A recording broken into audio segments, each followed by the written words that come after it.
Uma palavra simples cumprimenta você, a senhora, o senhor, com bom dia. Que a graça de nosso Senhor Jesus Cristo esteja sobre cada um de vós. Hoje eu quero dar um tema para a palavra do dia dizendo parte de nós. E quero subordinar esse tema no texto bíblico que se encontra no primeiro livro da Bíblia, chamado Gênesis, capítulo 2, e o versículo 7. Diz assim: E formou o Senhor Deus o homem do pó da terra, e soprou em suas narinas o fôlego da vida. E o homem foi feito alma vivente. Hoje é 16 de fevereiro de 2022. Grande Deus, poderoso Senhor, é no nome de Jesus Cristo, teu Filho amado, que aqui estou na tua presença. Quero te apresentar essa pessoa que está me ouvindo, a família dessa pessoa, a minha família, a minha vida. Fica conosco. Eu te peço que seja assim, em nome de Jesus. Bom, pessoal, hoje eu dei esse título dizendo parte de nós. Na realidade, esse tema que eu dei foi falando sobre alguma coisa que nós temos que, juntando, forma o que nós chamamos de tricotomia, ou seja, corpo, alma e espírito. Escolhi esse texto base e, na realidade, eu quero falar sobre a alma, a nossa alma.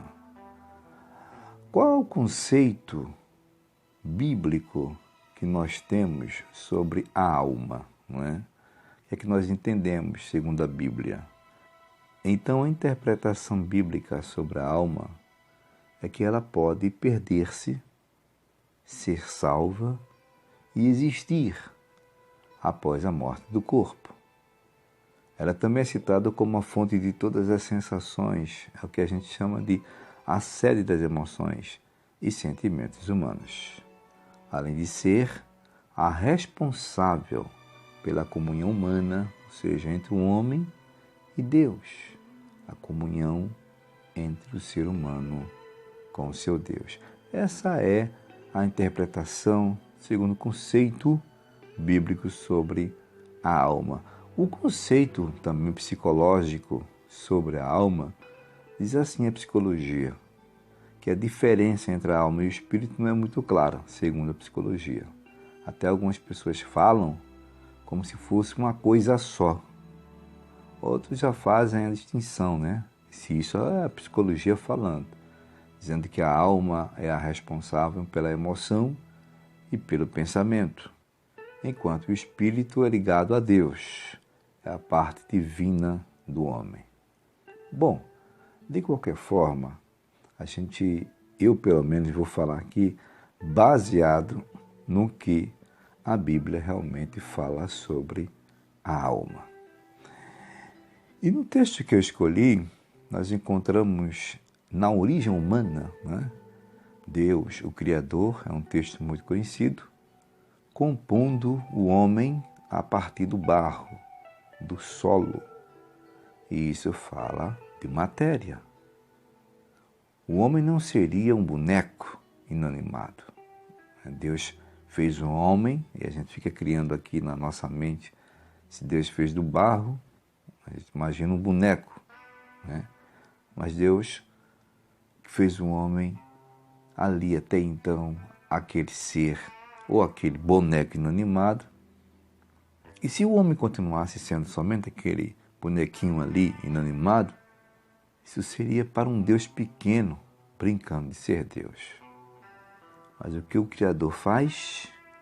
Ele sopra do que é dele no barro. O Criador deu algo dele próprio, soprou do seu espírito naquele boneco de barro, vamos falar assim entre aspas, e aquele boneco de barro ganhou vida. Então foi criado esse ser matéria e espírito. Entendemos aqui espírito como sendo mente, entendimento. Inclusive Paulo diz, falando sobre essa questão de espírito relacionado com a nossa mente. Na carta dele aos Romanos, capítulo 7, versículo de número, eu vou ler 23 e 25, diz assim: mas vejo nos meus membros outra lei que batalha contra a lei do meu entendimento, ou seja, da minha mente, do meu corpo espiritual, e me prende debaixo da lei do pecado que está nos meus membros. A lei do pecado que está nos membros está relacionada ao corpo, à matéria, que batalha contra a lei do entendimento. Paulo está dizendo aqui, a lei da mente dele, é o corpo espiritual. Versículo 25. Dou graças a Deus por Jesus Cristo, nosso Senhor, assim que eu mesmo com o entendimento, ou seja, com a minha mente, com o meu espírito, o corpo espiritual, sirvo a lei de Deus, mas com a carne, com o corpo, a lei do pecado. Então essa distinção, não é? O homem voltando à criação, feito matéria, né? Corpo humano, mas aí Deus soprou do seu espírito, o homem ganhou, né? um espírito, e a gente pode fazer também essa interpretação segundo o que a Bíblia fala da alma, já que estamos falando da alma, como sendo esse ser, né, espiritual. A alma, essa, já que estou falando dela hoje, ela não morre. Mateus, ele registrou palavras de Jesus no seu Evangelho, no capítulo 10, versículo 28, quando Jesus fala sobre esta alma, este ser que não morre. Versículo 28 diz assim, de Mateus capítulo 10. E não temais, isso é Jesus falando, os que matam o corpo e não podem matar a alma. Temei antes aquele que pode fazer perecer no inferno a alma e o corpo. Você está entendendo? A nossa alma, esse corpo vai desfalecer um dia, vai ser adubo de minhoca, né, debaixo da terra, mas a alma nunca vai morrer. Há uma expressão muito linda que eu acho perfeita, quando o salmista no Salmo 42, versículo 2, é muito conhecido, diz assim, ó, a minha alma tem sede de Deus. Ou seja, o meu corpo espiritual, a minha mente tem sede de Deus, do Deus vivo. Vamos voltar para a criação, daquele que me deu essa vida interior, esse espírito. Eu era um boneco de barro. Então, essa vida que eu recebi, né, tornando-me espiritualmente um ser com comunhão com Deus, então essa minha alma, esse ser espiritual que eu ganhei de Deus, segundo o salmista diz aqui, tem sede desse Deus. Segue o texto. Quando entrarei e me apresentarei ante a face de Deus?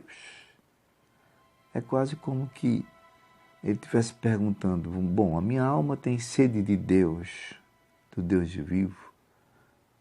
Quando entrarei e me apresentarei à face de Deus? Quando chegarei à eternidade? Quando essa alma minha estará de uma forma eterna perante Deus?